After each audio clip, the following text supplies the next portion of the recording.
Assalamualaikum guys, ini kita ajak cari makan kuliner malam di Wates, Kulon Progo.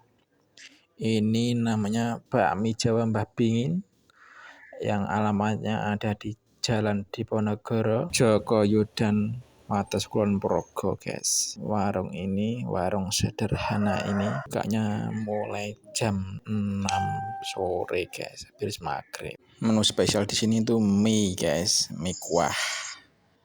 Yang unik di sini ayamnya digantung di dekat tempat masak guys. Ayamnya digantung, mie ayam kampung asli. Selain mie di sini juga ada nasi goreng, cuma sedikit aja guys. Di sini nasinya, yang banyak orang pesen di sini mie-nya. Biarpun tempatnya terkesan apa adanya, sempit, gelap, tapi di sini tuh ramai banget guys. Pelanggannya sudah banyak banget karena emang terkenal enak banget di sini masakannya.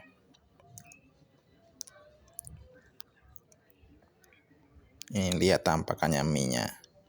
Mantep banget, rasanya pas, tidak asin, tidak berlebihan lah. Pas menurut saya di sini, guys. Saya sarankan kalau kesini jangan malam-malam, guys.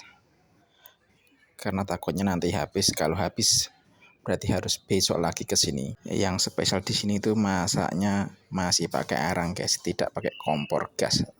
Jadi aroma khasnya mantap banget, berbeda dari yang lain. Untuk teman-teman yang ingin mencoba silahkan untuk datang ke sini. Saya sarankan jangan malam-malam pokoknya, takutnya kehabisan. Oke, cukup sekian video saya. Terima kasih. Jangan lupa like, comment, dan subscribe.